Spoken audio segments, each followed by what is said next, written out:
What's up, my people, and welcome to the channel. My name is Diamond, and I'm about to help you answer $1 million question. That's right, $1 million question. And that is, how much car can you afford? I'm going to walk you through two very popular calculations on how to figure out just how much car you can afford. And then I'm going to take it a step further, and I'm going to give you the ultimate formula to make sure you get your car and your car don't get you. If you're new to the channel, welcome. And I encourage you to join the community by clicking the subscribe button and ensure your notifications are turned on so you don't miss a thing. And if you're an existing subscriber, then I thank you for your continued support. It really means a lot to me. The two methods we're going to discuss in this video is the 24-10 rule and the 50-30-20 money balance plan. Now you may be fired up wondering how the answer to how much car you can afford, how is that $1 million question?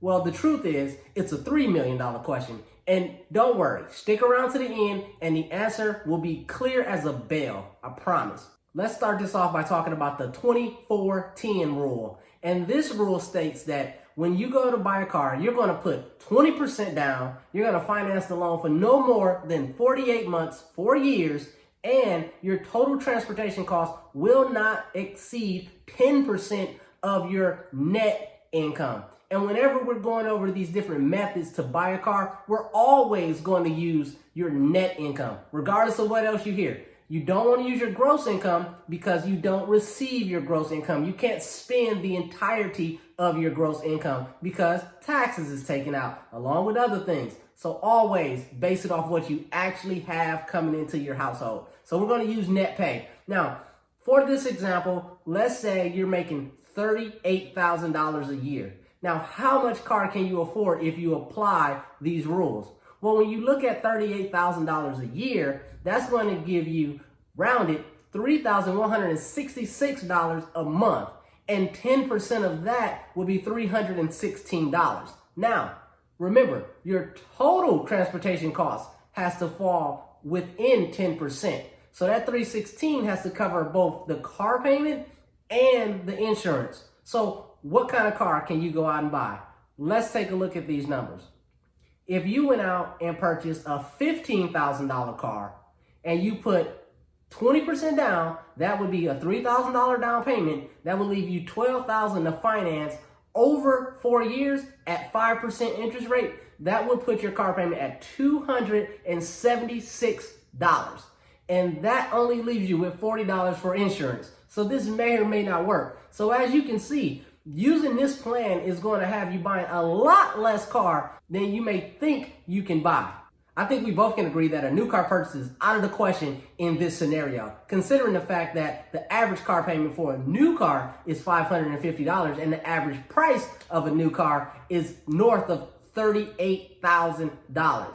And that's why it's so important to use a system like this to figure out what you can afford, because the banks aren't looking out for you. That's your job. This rule will look out for you, and it's awesome for two reasons. When you look at the first two rules, you're looking at 20% down, financing the car for no more than 4 years.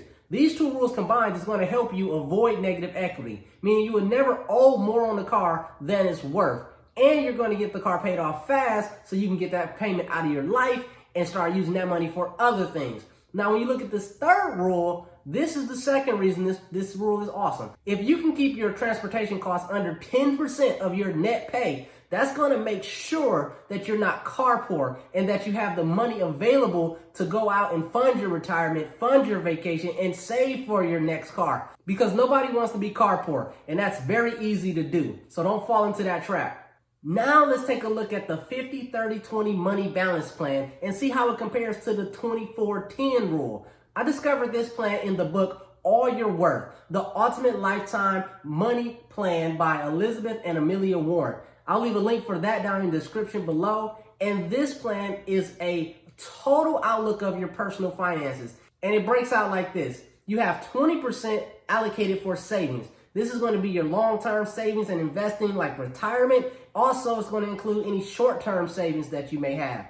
Then you have 30% allocated towards your wants. This is going to include things like your hobbies, dining out, shopping. Anything that you want to spend money on that's not essential to your survival goes in your wants column. Then you're left with 50%. So you're going to allocate 50% of your income to your needs. Your needs is going to include things like food, housing, utilities, insurance, and your car payment. So to make things fair, let's use the same person making $38,000 a year. And we're talking net, as always, because that's what you have to spend. So when we take that $38,000 a year, which rounded is $3,166 a month, and we divide that in half and put 50% of this towards your needs, that's $1,583. And you probably can see right now that things are about to get a little tighter because we have a lot to cover with just $1,500.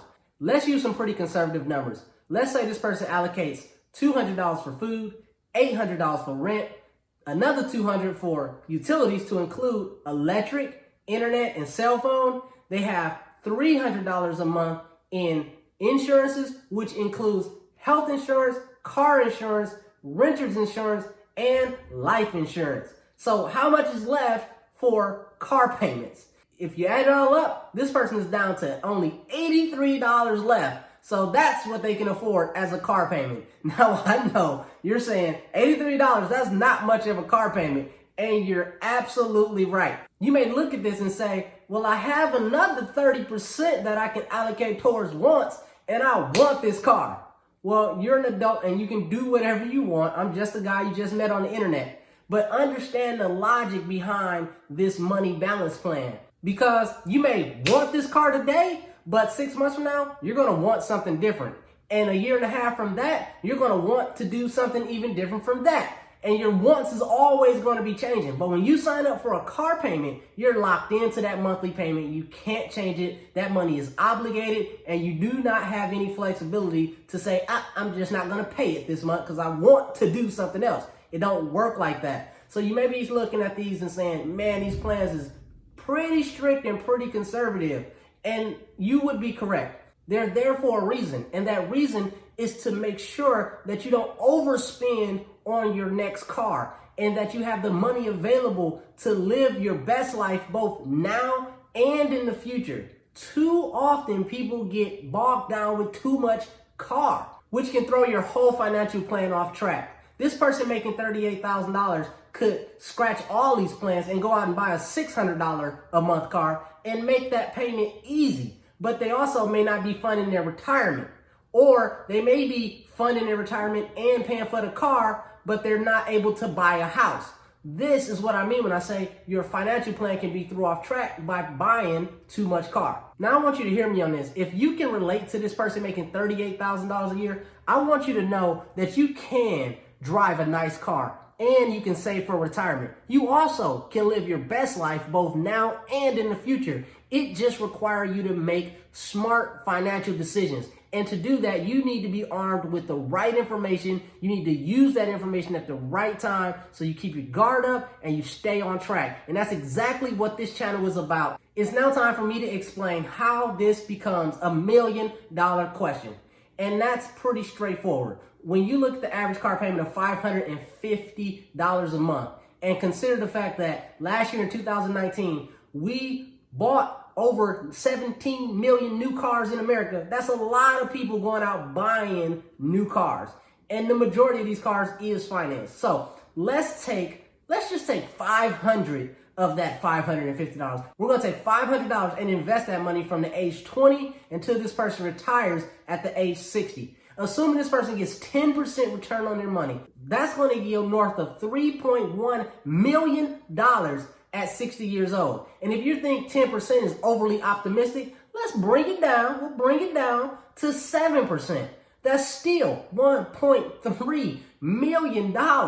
And that is what driving a new car ultimately costs you. So let's move on, and I'm going to share with you the ultimate formula for buying your car. And I'm going to use my own personal example in this so that you understand just how this works. So my wife drives a 2010 Nissan Altima Coupe. That car has been paid off for about 5 years. And since then, I've actually become debt-free, paid everything off, so I don't owe anybody anything. So here's how I'm going to go about replacing that car whenever we decide to get another car. That car today is worth about $5,000 to $6,000. Now, I don't know what the next car will be that she'll get, but for this example, let's say we just want to upgrade to a newer Nissan Altima. I can go out and buy a 2018 or 2019 Nissan Altima for somewhere in the range of $10,000 to $15,000. I'll sell her car for $5,000 and then I'll pay the other $10,000 out of pocket. And I just upgraded from a 2010 Nissan Altima to a 2019 Nissan Altima. And that's the ultimate formula. Now you may be thinking, well, it's nice that you can come up with $10,000 out of pocket, but I don't have that luxury. I don't have that money to be able to pay out of pocket. And when I was saddled with debt, I didn't have $10,000 either. Thus, I financed my cars not because it was the smartest financial decision, but it was because it was the only way I could afford the car. It's important to understand the impact that debt has on your financial life and is much deeper than the monthly payments because everything is connected. And when you're tied down with a lot of different obligations, then it's very difficult for you to move freely. But when you pay everybody off and you don't owe anybody anything, you have the flexibility to decide, I want to aggressively save for a car, or I want to aggressively save for this vacation, or whatever you want to do. You get to move the chess pieces around the board any way you want because it's your board. Now you have the information and tools to answer the question, how much car can you afford? And you understand that this is $1 million question. It's been my pleasure making this video, and I really hope you received value out of it. If you did, give me a thumbs up and share it with a friend. Until next time, watch this video right here. My name is Diamond. Peace. And your income is yours to do with whatever you choose.